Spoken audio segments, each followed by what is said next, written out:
साथियों, आप सभी का इस प्लेटफॉर्म पर स्वागत है। यहाँ पर हम लोग उत्तर प्रदेश लोक सेवा आयोग के द्वारा जो एपीएस अर्थात अपर निजी सचिव 2023 की प्रारंभिक परीक्षा है होनी है, उसके लिए हम लोग प्रैक्टिस सेट देख रहे हैं और इसी कड़ी में हम लोग राजीव प्रकाशन के द्वारा जो एक सॉल्व पेपर और प्रैक्टिस बुक निकाली गई है, जिसमें आपके 10 प्रैक्टिस सेट दिए गए हैं। उसी में से हम लोग आज के दिन चौथा इसका जो प्रैक्टिस सेट है उसको कंप्लीट करेंगे। 3 प्रैक्टिस सेट पहले ही कंप्लीट कर चुके हैं और अब हम लोग चौथा प्रैक्टिस सेट करेंगे। चलिए प्रारंभ करते हैं। पहला प्रश्न है सामान्य ज्ञान का। रेडियो संचरण में एफएम से आशय क्या है? एफएम का मतलब होता है फ्रीक्वेंसी मॉड्यूलेशन। क्या होता है? फ्रीक्वेंसी मॉड्यूलेशन होता है। सीएनएन से तात्पर्य क्या है? इसका मतलब है cable news network. Cable news network, A option हो जाएगा। अगला है सीएनजी से क्या मतलब है? सीएनजी का फुल फॉर्म क्या है? Compressed natural gas. ठीक है, compressed natural gas, A option. B I F R, B I F R से तात्पर्य क्या है? इसका मतलब है board for industrial and financial reconstruction, अर्थात बी ऑप्शन हो जाएगा। इंडिया फॉर इंडियंस किताब किसने लिखी है? ये किताब जो है सी आर दास ने, किसने लिखी है? सी आर दास के द्वारा, चित्तरंजन दास जी के द्वारा लिखी गई है। देशेर कथा पुस्तक, देशेर कथा पुस्तक किसने लिखी है? यह पुस्तक जो है शखाराम गणेश देवशकर की है।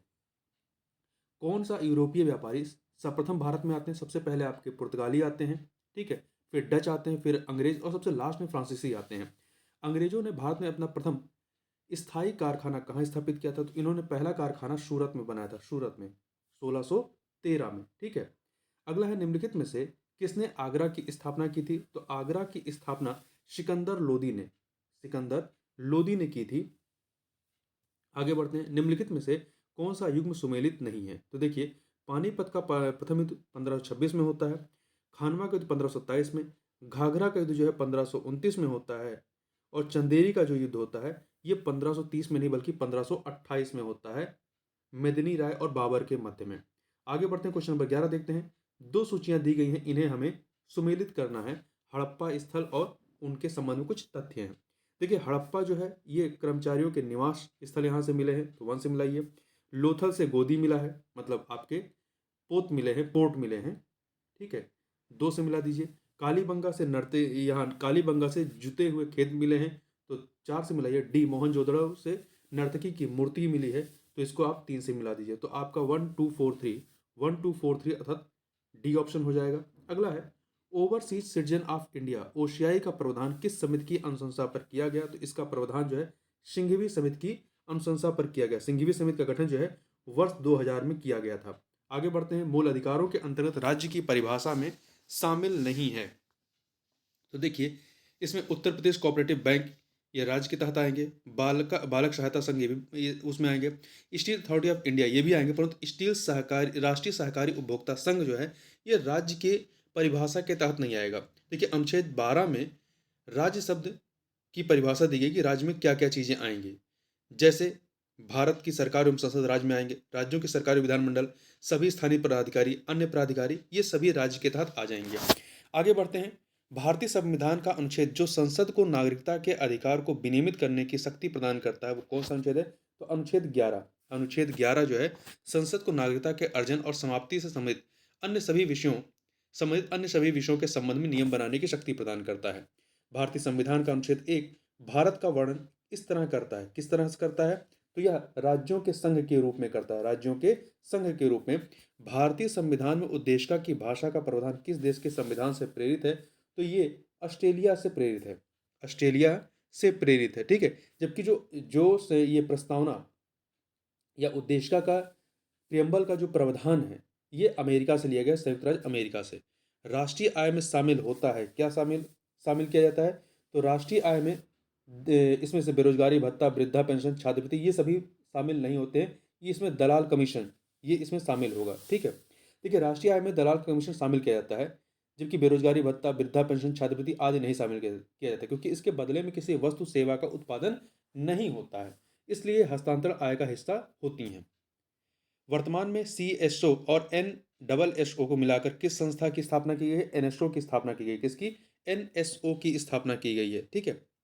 राष्ट्रीय सांख्यिकी कार्यालय बनाया गया है और इसकी स्थापना 25 मई 2019 को की गई। आगे बढ़ते हैं। अगला है सेबी, भारतीय प्रतिभूति विनिमय बोर्ड की स्थापना की गई थी, कब की गई? तो इसकी स्थापना जो है 1988 8 में की गई। अगला है बैकवास प्रभाव। बैकवास प्रभाव शब्द का प्रयोग सर्वप्रथम किसने किया था? तो इस शब्द का प्रयोग सर्वप्रथम गुन्नार मिडल ने किया था।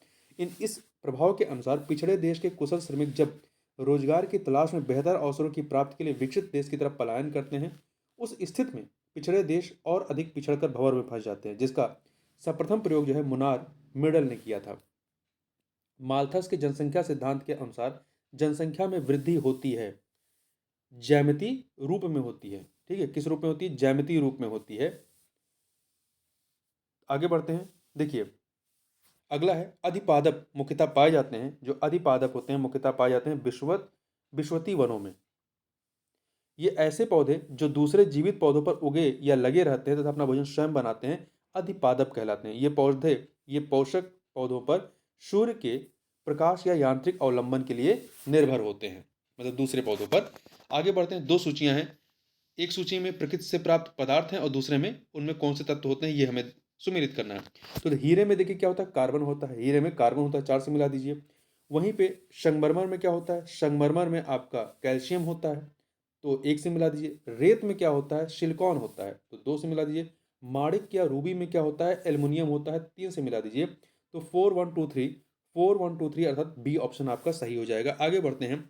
2 सूचियां दी गई हैं, इन्हें हमें सुमेलित करना है। तो देखिए, उकाई कहाँ पर है? उकाई स्थान जो है आपका गुजरात में है, तो 2 से मिला दीजिए। पन्नातू कहाँ पे है? पन्नातू झारखंड में है, 1 से मिला दीजिए। पेंच आपका, पेंच राष्ट्रीय उद्यान है ना, कहाँ पर है? ये आपका मध्य प्रदेश में है। ठीक है, मध्य प्रदेश और महाराष्ट्र दोनों की सीमा पर स्थित है ये। तो पेंच आपका मध्य प्रदेश में है, 4 से मिला दीजिए। डभोल, डभोल आपका महाराष्ट्र में है, तो आप ये डी को आप 3 से मिला दीजिए। तो 2 1 4 3 अर्थात बी ऑप्शन हो जाएगा। समुद्री चक्रवाती तूफान तौकते किस सागर से उत्पन्न हुआ था?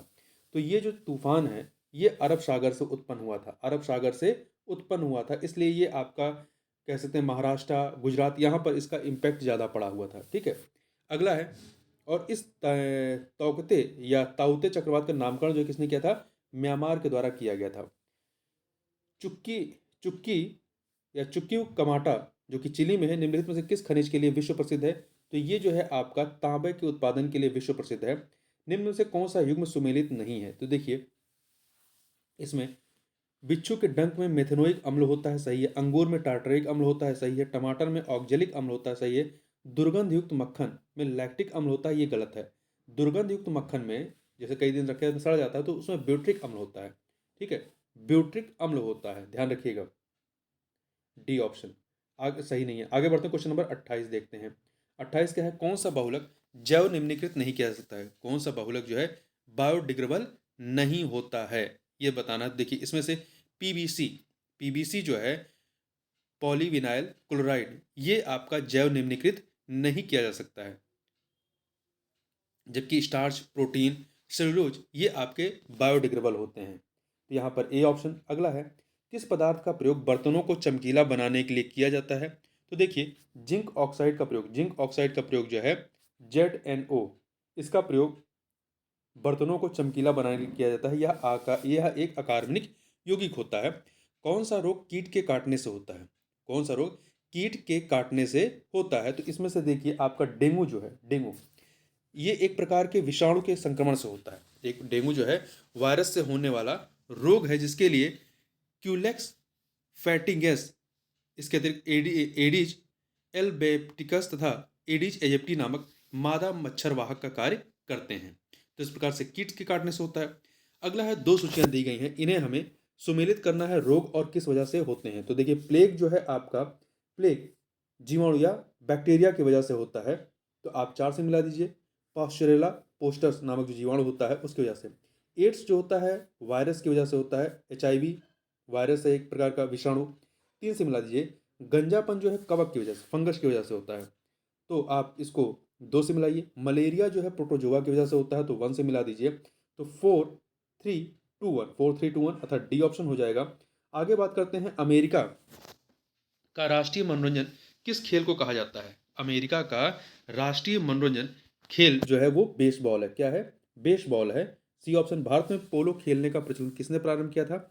तो ये प्रारंभ जो है ईरान से आया था, भारत में ईरान से यह खेल आया था। आगे चलते हैं। जैसे कि कुतुबुद्दीन ऐबक जो था वो पोलो खेलते हुए उससे घोड़े से गिरने के बाद ही उसकी मृत्यु होती है। पोलो खेल का प्रचलन भारत के किस राज्य में हुआ? तो इसका प्रचलन जो है भारत के मणिपुर राज्य में। कहाँ पर? मणिपुर राज्य में। उत्तर प्रदेश में राज्य भर के सभी सरकारी कामकाज इनमें से किस माध्यम से पूरी तरह करने की योजना है? तो यह है ई ऑफिस से करने की योजना है। आगे बात करते हैं, जल जीवन मिशन के अंतर्गत हर घर पेयजल पहुंचाने के मामले में उत्तर प्रदेश का कौन सा जिला पहले स्थान पर है? तो इसमें देखिए उत्तर प्रदेश का बुलंदशहर जो है, बुलंदशहर नंबर 1 पर है। कौन सा शहर? बुलंदशहर नंबर 1 पर है। एक सेकंड। अगला है, नई शिक्षा नीति के अंतर्गत उत्तर प्रदेश के स्कूलों में सप्ताह में कितने घंटे पढ़ाई होगी? तो इसके तहत स्कूलों में जो है 29 घंटे, 29 सप्ताह में 29 घंटे पढ़ाई होगी, 29 आवर्स। 2011 की जनगणना के अनुसार उत्तर प्रदेश में कुल जनसंख्या में कार्यशील जनसंख्या कितनी है? तो कुल कार्यशील जनसंख्या कितनी है? 32.9%। ठीक है, कुल जनसंख्या में कार्यशील जनसंख्या 32.9% है। आगे बात करते हैं 39 नंबर क्वेश्चन। 2011 की जनगणना के अनुसार राज्य में सर्वाधिक अनुसूचित आबादी वाले जिले का घटते क्रम में सही क्रम कौन सा है? घटते क्रम, सबसे बड़ा फिर उससे छोटा। तो इसमें देखिए सोनभद्र सबसे अधिक है। सोनभद्र, बलिया, देवरिया, कुशीनगर, ललितपुर, ये क्रम आपका हो जाएगा। यहाँ पर सर्वाधिक अनुसूचित जाति अर्थात एससी जो वर्ग के लोग हैं वो यहाँ पर सबसे अधिक पाए जाते हैं। सोनभद्र, बलिया, देवरिया, कुशीनगर, ललितपुर, ये बड़े से छोटे के क्रम में है। उत्तर प्रदेश के संदर्भ में 2 सूचियां दी गई हैं। इन्हें हमें सुमेलित करना है कि ये जो कुछ उत्सव हैं वो किस जिले में मनाए जाते हैं। देखिए आपका लठमार होलिकोत्सव, ये आपका कहाँ से संबंधित है? मथुरा से संबंधित है। मथुरा से तो 2 से मिलाइए। शोरो मेला कासगंज से 4 से मिला दीजिए। रथ यात्रा मेला जो है कहाँ का है? वाराणसी का है, 3 से मिलाइए। जल विहार मेला बुंदेलखंड का है, 1 से मिला दीजिए। तो 2431 बी ऑप्शन हो जाएगा। अंग्रेजों के विरुद्ध बनारस विद्रोह का नेतृत्व किसने किया था? तो अंग्रेजों के विरुद्ध बनारस विद्रोह का नेतृत्व राजा चेत सिंह ने किया था। ठीक है, और ये कब का है? 1778 का है, वारेन हेस्टिंग के समय का है। आगे बढ़ते हैं। कानपुर उत्तर प्रदेश स्थित भीतरगांव मंदिर के संदर्भ में निम्नलिखित कथनों में से कौन सा या से कथन जो है सही है या है? 2 कथन दिए गए हैं, 2 कथन। पहला है कि इस मंदिर का निर्माण 5वीं सदी ईस्वी से 6ठी सदी ईस्वी के मध्य हुआ था, ये सही है। ये गुप्त काल में बने हैं। भीतरगांव मंदिर जो है गुप्त काल का है। ईंटों से निर्मित यह भारत के प्राचीनतम मंदिरों में से एक है। 2 के दोनों कथन यहाँ पर सही हैं और आपका सी ऑप्शन हो जाएगा। पर्वतीय नगर मसूरी स्थित है। पर्वतीय नगर मसूरी कहाँ स्थित है? तो मसूरी आपका उत्तराखंड में, मसूरी देहरादून उत्तराखंड में स्थित है। ठीक है, तो बी ऑप्शन हो जाएगा। B option Uttarakhand. डलहौजी पर्वतीय सैरगाह अवस्थित है, ये कहाँ पर है? तो ये हिमाचल प्रदेश के चंबा में है। जो चंबा शहर है वहाँ पर यह स्थित है, या चंबा जिले में। अगला है लेंसडाउन पर्वतीय नगर जो है उत्तराखंड राज्य के पौड़ी गढ़वाल जिले में है, उत्तराखंड में। आगे चलते हैं। यहाँ पर मैथ के प्रश्नों को छोड़ते हुए हम लोग आगे बढ़ते हैं और हिंदी के प्रश्नों पर आ जाते हैं। तो देखिए अमेंडमेंट का हिंदी अनुवाद क्या होगा? अमेंडमेंट का हिंदी अनुवाद क्या हो जाएगा? इसका मतलब हो जाएगा संशोधन। ठीक है, शोध का इंग्लिश रिसर्च हो जाएगा, बदलाव का रिप्लेसमेंट हो जाएगा, समावेशन का इंक्लूजन हो जाएगा। अगला है our foremost duty is to serve our nation का हिंदी अनुवाद क्या होगा? तो इसका हिंदी अनुवाद हो जाएगा हमारा सर्वोपरि कर्तव्य है अपने देश की सेवा करना। सावन के अंधे को हरा नजर आता है का अंग्रेजी अनुवाद क्या होगा? तो एवरीथिंग लुक्स येलो टू ए जॉन्डिस्ड आई, तो ई ऑप्शन हो गया, बी ऑप्शन। अगला है the matter is still under consideration का हिंदी अनुवाद क्या होगा? तो इसका हिंदी अनुवाद होगा मामला अभी भी विचाराधीन है। अगला है कार्यालय ज्ञाप का उचित अंग्रेजी अनुवाद क्या होता है? तो कार्यालय ज्ञाप को ऑफिस मेमो कहते हैं। क्या कहते हैं? ऑफिस मेमो कहते हैं। अगला देखें, इसमें मेमोरेंडम जो होता है, मेमोरेंडम का मतलब होता है ज्ञापन, और मेमोरेंडम ऑफ अंडरस्टैंडिंग का मतलब होता है समझौता ज्ञापन। और वहीं ऑफिस ऑर्डर का मतलब होता है कार्यालय आदेश, जबकि कार्यालय ज्ञाप क्या होता है? ऑफिस मेमो होता है। आगे बढ़ते हैं। 56 नंबर क्वेश्चन देखते हैं। हमारे विचार हमारे जीवन को सबसे अधिक प्रभावित करते हैं का उचित अंग्रेजी अनुवाद क्या होगा? तो इसका उचित अंग्रेजी अनुवाद क्या है? सी वाला देखिए, our thoughts influence our lifes the most. यह पैसा राष्ट्र के विकास हेतु विभिन्न परियोजनाओं के लिए लगाया जाता है का अंग्रेजी अनुवाद क्या होगा? तो इसका अंग्रेजी अनुवाद होगा this money is deployed for various project for the development of nation. अगला है भारतीय समाज विभिन्न संप्रदायों एवं वर्गों में विभाजित है का अंग्रेजी रूपांतरण क्या होगा? इसका अंग्रेजी रूपांतरण होगा the Indian society is divided into various sects and classes.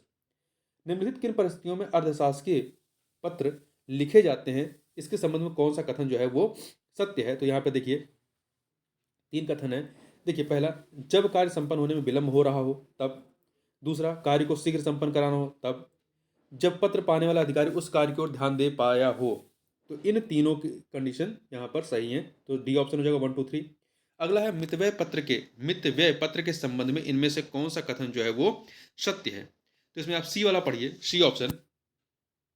यह पत्र विदेश स्थित दूतावासों के माध्यम से विदेशी सरकारों को भेजा जाने वाला तार ही होता है। सरकारी प्रतिष्ठानों द्वारा समान आपूर्ति या निर्माण आदि कार्यों हेतु इनमें से कौन सा पत्र समाचार पत्रों में प्रकाशित किया जाता है? तो ये निविदा क्या होता है? निविदा प्रकाशित की जाती है। धोबी का कुत्ता न घर का न घाट का लोकोक्ति का अर्थ क्या है? तो इसका मतलब है धोबी का कुत्ता न घर का न घाट का कहीं ठौर ठिकाना न होना। D option. दूध का धुला होना का मतलब होता है निर्दोष होना। A option. आगे बढ़ते हैं, 64 नंबर क्वेश्चन देखते हैं। जिसकी लाठी उसकी भैंस लोकोक्ति का सही अर्थ क्या है? तो इसका अर्थ है शक्ति संपन्न आदमी अपना काम बना लेता है। खोदा पहाड़ निकली चूहिया का मतलब है परिश्रम बहुत, लाभ बहुत ही थोड़ा। चौथ का चंदा होना मुहावरे का क्या अर्थ है? तो इसका मतलब है किसी के लिए अशुभ होना। अगला प्रश्न है कि निम्नलिखित में से लोकोक्ति जर का जोर पूरा है और सब अधूरा है का क्या अर्थ होगा? तो इसका जो अर्थ है धन में सब कार्य सिद्ध करने की शक्ति है। निम्नलिखित में से लोकोक्ति 9 नगद न 13 उधार का क्या अर्थ है? इसका अर्थ है उधार से नगद थोड़ा भी मिलना अच्छा है। निम्नलिखित में से मुहावरा धरती पर पांव न पड़ना का अर्थ क्या होगा? इसका मतलब होगा अभिमान में रहना, घमंड में रहना। युद्ध की इच्छा रखने वाले के लिए एक शब्द क्या होता है? युत्सु होता है। क्या होता है? युत्सु होता है। ठीक है, आगे बढ़ते हैं। तैरने या पार होने का इच्छुक के लिए एक शब्द क्या होगा? इसके लिए एक शब्द जो होगा आपका तिरतिशु तिरसु हो जाएगा। जिसे अपनी जगह से अलग कर दिया गया हो के लिए एक शब्द क्या होगा? इसके लिए होगा विस्थापित। क्या होगा? विस्थापित। बुरे उद्देश्य से की गई गुप्त मंत्रणा के लिए क्या कहते हैं? इसे दुरभिसंधि कहते हैं।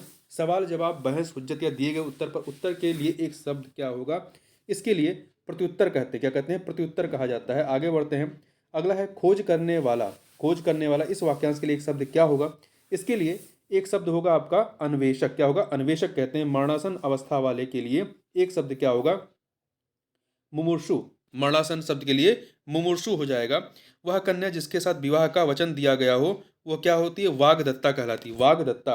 अगला है ए ऑप्शन। एक वाक्य जो है वो शुद्ध है। कौन सा शुद्ध है? आप देखिए, यह तो अच्छा हुआ कि चोरों का पदार्पण होते ही मैं जाग गया।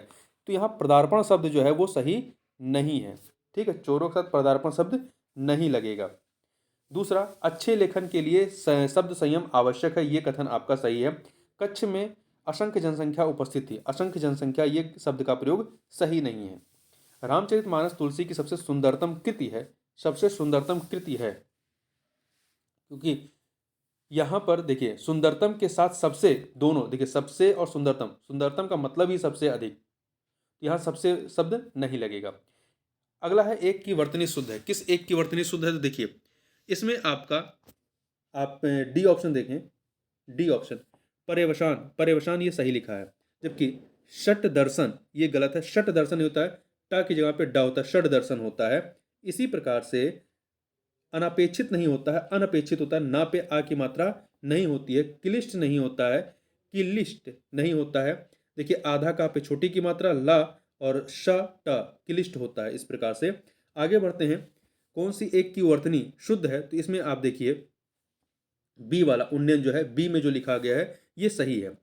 एक की वर्तनी शुद्ध है, किसकी? तो देखिए किसकी शुद्ध है? आविष्कार। आविष्कार जो लिखा गया है ये शुद्ध है। देवार्ष जो है गलत है, देवार्ष नहीं होता है, वा पे आ की मात्रा नहीं होगा, देवर्षि होगा। ठीक है, वा पे आ की मात्रा नहीं होता है।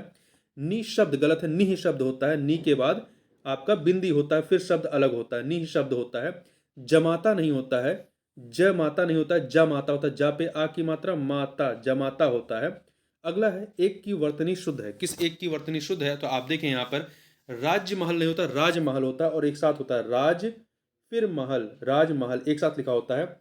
अगला है कोमलांगिनी। कोमलांगिनी नहीं होता है, कोमलांगी होता है। क्या होता है? कोमलांगी होता है, कोमलांगी। इसी प्रकार से निरोग, निरोग में ये गलत है, नी में बड़ी ई की मात्रा, निरोग में ना में बड़ी की मात्रा होता है। ठीक है, तो यहां पर आपका जो है, यहां पर अच्छेड़ी ये शब्द जो है सही लिखा है। अगला है एक की वर्तनी शुद्ध है, किसकी वर्तनी शुद्ध है? तो आप इसमें देखिए खिवैया गलत लिखा हुआ है, खिवैया नहीं होता, खेवैया होता है। खा पे एक की मात्रा होता है, खेवैया होता है। इसी प्रकार से न्यौछावर नहीं होता है, न्यौछावर नहीं होता है, आधा ना या पर यो की मात्रा, न्यौछावर। ठीक है, अनन्नास, अनन्नास जो है वो सही लिखा है। निरपेक्ष, निरपेक्ष जो था निरपेक्ष। आगे बढ़ते हैं। निम्नलिखित में से एक शुद्ध वाक्य है, वह कौन सा शुद्ध वाक्य है? तो आप इसमें देखें, प्रत्येक विद्यार्थी को चाहिए कि वह हिंदी की अनेक पुस्तकें पढ़ें, अनेक पुस्तकें पढ़ें, ये सही है। यहाँ पे हर एक गलत लिखा है, यहाँ अनेकों सही नहीं है, अनेकों सही नहीं है। अगला है निम्नलिखित में से एक वाक्य अशुद्ध है, कौन सा वाक्य अशुद्ध है? तो देखिए मोहन गेहूं पिसवाने चक्की पर गया, सही है।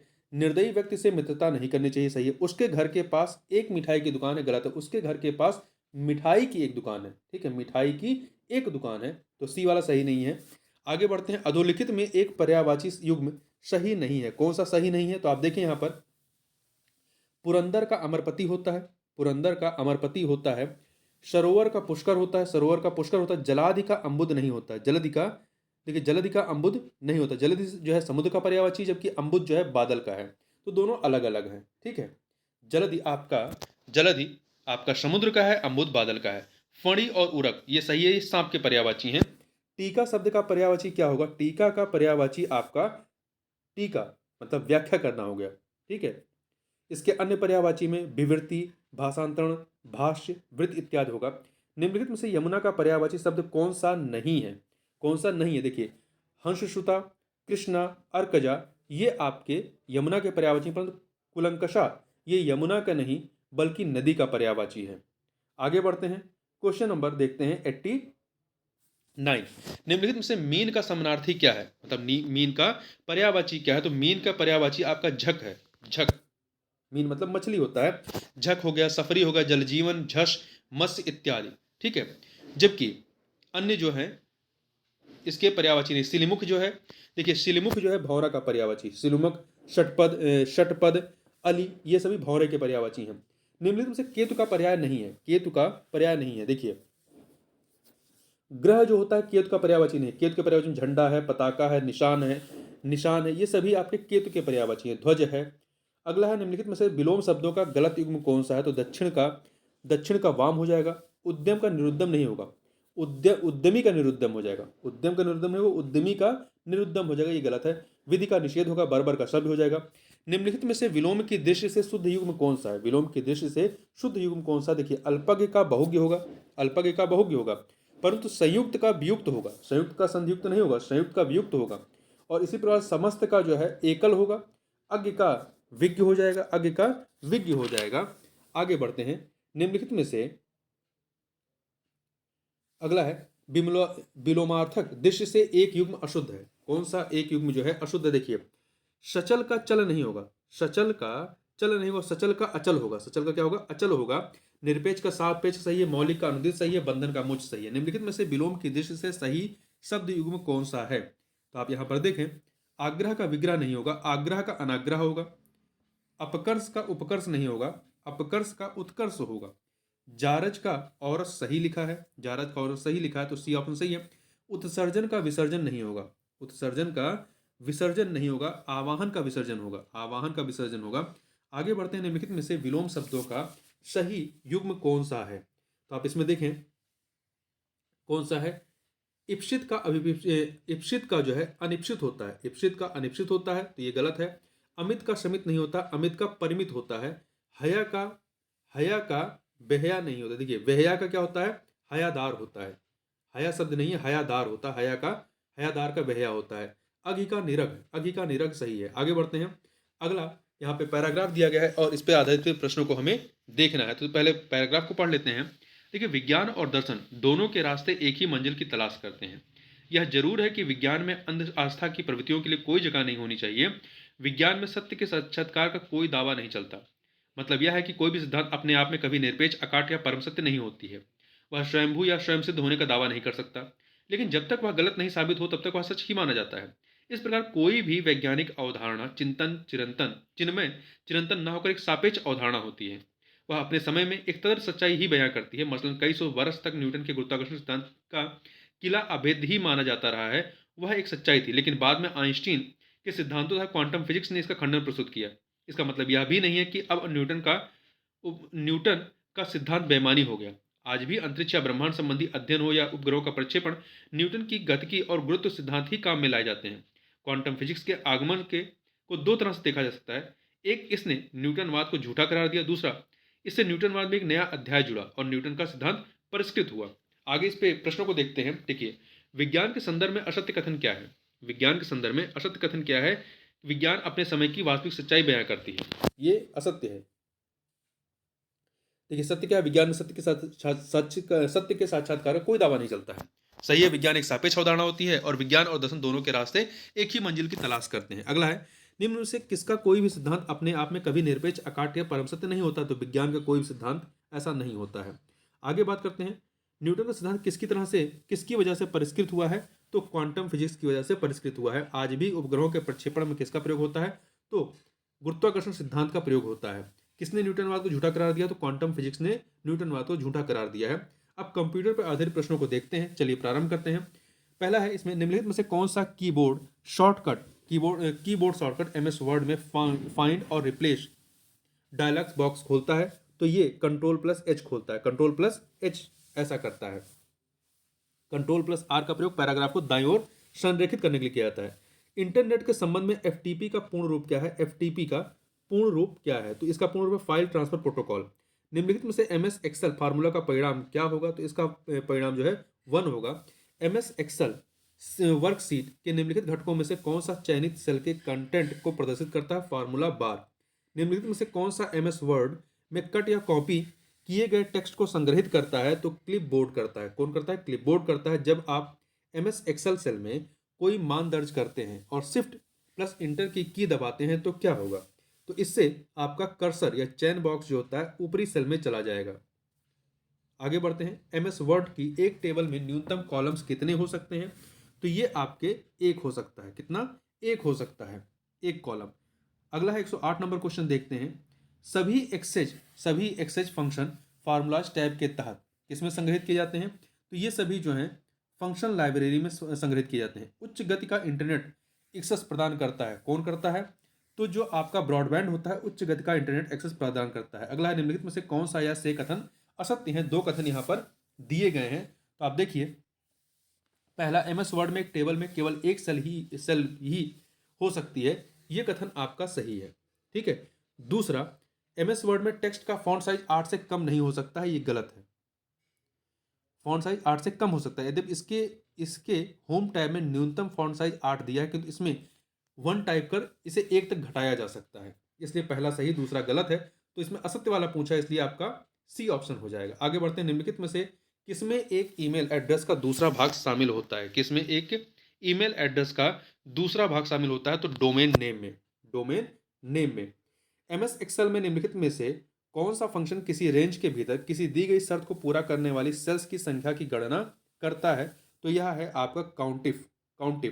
एमएस वर्ड 2007 में इंसर्ट टैब के टेबल मेनू में निम्नलिखित में से कौन सा विकल्प नहीं होता है? तो इसमें देखिए, रिमूव हेडर नहीं होता है। क्विक टेबल होता है, ड्रॉ टेबल होता है, इंसर्ट टेबल होता है, परंतु रिमूव हेडर नहीं होता है। एमएस वर्ड में डॉक्यूमेंट को बंद करने के लिए निम्नलिखित में से किस शॉर्टकट कुंजी का प्रयोग किया जाता है? तो Ctrl+W का प्रयोग किया जाता है। Ctrl+N का प्रयोग जो है को नया दस्तावेज बनाने के लिए Ctrl+S का प्रयोग, दस्तावेज को सेव करने के लिए Ctrl+M का प्रयोग पैराग्राफ को इंडेंट करने के लिए होता है। निम्नलिखित में से कौन सा विभिन्न संबंधित वेब पेजों का एक केंद्रीय स्थान है? तो यह है वेबसाइट। मेनू में किसी कमांड से जुड़े आइकॉन या चित्र एमएस एक्सेल के किस में दिखाई देंगे? तो ये टूल बार में दिखाई देंगे। टूल बार में दिखाई देंगे। एमएस एक्सेल में एक सेल में डेटा को एडिट करते समय कर्सर को एक शब्द दाईं ओर स्थानांतरित करने के लिए निम्नलिखित में से किस शॉर्टकट का उपयोग किया जाता है? तो किस शॉर्टकट का? Ctrl+ इसका प्रयोग किया जाता है। ठीक है, आगे चलते हैं। एमएस वर्ड 2007 में निम्नलिखित में से किस टैब में फॉन्ट को बोल्ड करना, इटैलिक करना, फॉन्ट बदलना और टेक्स्ट का साइज बदलना जैसे फॉर्मेटिंग टास्क पाए जाते हैं? तो ये होम जो टैब होता है वहां पर। निम्नलिखित में से कौन सी घर या कार्यालय में फिक्स्ड इंटरनेट प्राप्त करने की एक विधि है? तो यह है digital subscriber line. MS word 2007 document area में फॉर्मेटिंग के लिए किसी टेक्स्ट के ब्लॉक का चयन करते ही निम्नलिखित में से क्या दिखाई देता है? तो क्या दिखाई देता है? मिनी टूल बार दिखाई देता है। मिनी टूल बार दिखाई देता है। निम्नलिखित एमएस एक्सेल फार्मूला का परिणाम क्या होगा? तो इसका परिणाम जो है आपका 13 आ जाएगा। क्या आ जाएगा? 13।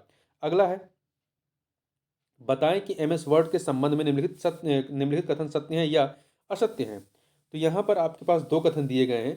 तो देखिए, पहला, लैंडस्केप ओरिएंटेशन में किसी पेज की ऊंचाई उसकी चौड़ाई से अधिक होती है। ये कथन गलत है, क्योंकि लैंडस्केप ओरिएंटेशन में किसी पेज की चौड़ाई उसकी ऊंचाई से, किसी पेज की जो चौड़ाई होती है वो ऊंचाई से अधिक होती है, ना कि ऊंचाई उसकी चौड़ाई से अधिक होती है। तो ये गलत है। ठीक है। और पोर्ट्रेट ओरिएंटेशन में किसी पेज की चौड़ाई उसकी ऊंचाई से अधिक होती है। ये गलत है, क्योंकि किसी पोर्ट्रेट ओरिएंटेशन में किसी पेज की ऊंचाई जो होती है उसकी चौड़ाई से अधिक होती है। मतलब यहाँ पे उल्टा लिखा गया है। ठीक है, लैंडस्केप ओरिएंटेशन वाले में इसका लिखा जाएगा और पोर्ट्रेट ओरिएंटेशन में इसका लिखा जाएगा, इसलिए दोनों असत्य हैं। D option. अगला है, निम्नलिखित में से कौन सा प्रोटोकॉल ईमेल सर्वर से मैसेज करता है? तो कौन सा प्रोटोकॉल करता है? तो ये पीओपी है। पीओपी। ठीक है, पोस्ट ऑफिस प्रोटोकॉल। आगे बात करते हैं। एक आईपी एड्रेस को समझने योग्य फॉर्मेट में निरूपित करने के लिए आमतौर पर निम्नलिखित में से किस नोटेशन का उपयोग किया जाता है? तो इसके लिए जो है डॉटेड डेसिमल नोटेशन का प्रयोग किया जाता है। क्रोम ब्राउजर में वर्तमान टैब के बाईं ओर के ब्राउजर टैब को सक्रिय करने के लिए निम्नलिखित में से किस कीबोर्ड शॉर्टकट का उपयोग किया जाता है? तो Ctrl+ पेजअप का उपयोग किया जाता है। Ctrl+ पेजअप का उपयोग किया जाता है। एक एमएस वर्ड डॉक्यूमेंट को प्रिंट करते समय हम प्रिंट होने वाली प्रतियों की संख्या निर्धारित कर सकते हैं। डिफ़ॉल्ट रूप से आपके डॉक्यूमेंट की कितनी प्रतियां होंगी? तो ये आपकी एक प्रति होंगी या एक प्रति होगी। ठीक है, आगे बढ़ते हैं। 127 नंबर क्वेश्चन देखते हैं। एमएस वर्ड के हाल के संस्करणों जैसे कि वर्ड 2016 में होम मेनू के तहत पैराग्राफ कमांड समूह के भाग के रूप में निम्नलिखित में से कौन सा दिखाई देता है? तो कौन सा दिखाई देता है? आपका बुलेट दिखाई पड़ता है। बुलेट। एमएस एक्सेल में जूम विकल्प निम्न से दिखाई देता है। कहाँ पर दिखाई देगा? तो जूम विकल्प जो है आपका स्टेटस बार पर दिखाई देगा। एक एमएस वर्ड डॉक्यूमेंट में हाइपर लिंक डालने के लिए निम्नलिखित में से किस कीबोर्ड शॉर्टकट का उपयोग किया जा सकता है? तो इसके लिए Ctrl+K का उपयोग किया जा सकता है। ठीक है, जबकि Ctrl+L का उपयोग जो है लाइन या चयनित टेक्स्ट को स्क्रीन के बाईं अर्थात लेफ्ट की ओर करने के लिए किया जाता है। आगे बढ़ते हैं। सेल A1 में एक फार्मूला जो है इक्वल B2+4 दिया गया है। यदि सेल A1 को कॉपी करके D4 में पेस्ट किया जाता है तो D4 में फार्मूला क्या होगा? देखिए, D4 में फार्मूला आपका इक्वल E5+4 होगा। अगला है, जब आप एमएस वर्ड डॉक्यूमेंट में किसी टेबल के किसी मध्यवर्ती सेल का चयन करते हैं और Shift+Tab कुंजी दबाते हैं तो क्या होगा? तब आपका वर्तमान सेल के पहले की अर्थात लेफ्ट सेल के कंटेंट को सेलेक्ट कर लिया जाता है। अगला है, निम्नलिखित एमएस एक्सेल फार्मूला का परिणाम क्या होगा? तो इसका परिणाम जो है आपका 65 आएगा। एमएस एक्सेल वर्कशीट के सेल के अंदर एक नई लाइन बनाने के लिए निम्नलिखित में से किसका उपयोग किया जा सकता है? तो इसके लिए जो है Alt+Enter का प्रयोग किया जा सकता है। इंटरनेट से जुड़े हर एक कंप्यूटर को एक आईपी एड्रेस की आवश्यकता होती है। आईपी का पूर्ण रूप क्या है? तो आईपी का पूर्ण रूप है इंटरनेट प्रोटोकॉल। क्या है? इंटरनेट प्रोटोकॉल है। निम्नलिखित में से कौन सा या से कथन सही है? यहाँ पर दो कथन दिए गए हैं। पहला, एमएस वर्ड में टेक्स्ट का डिफॉल्ट अलाइनमेंट लेफ्ट होता है। सही है। एमएस वर्ड में प्रत्येक पैराग्राफ एक पैराग्राफ मार्क के साथ समाप्त होता है जो एक बैकवर्ड पी जैसा दिखाई पड़ता है।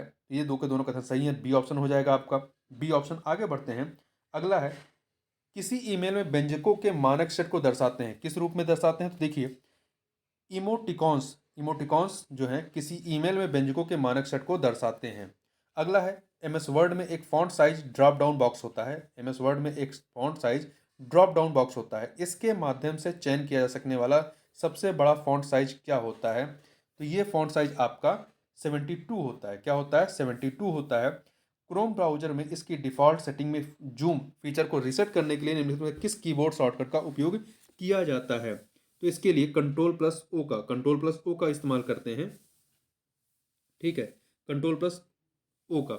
जबकि F5 या कंट्रोल प्लस आर का प्रयोग मौजूदा पेज को फिर से लोड करने के लिए करते हैं, और कंट्रोल प्लस डी का प्रयोग जो है, कंट्रोल प्लस डी कीबोर्ड का उपयोग अपने मौजूदा वेब पेज को बुकमार्क के रूप में सेव करने के लिए करते हैं।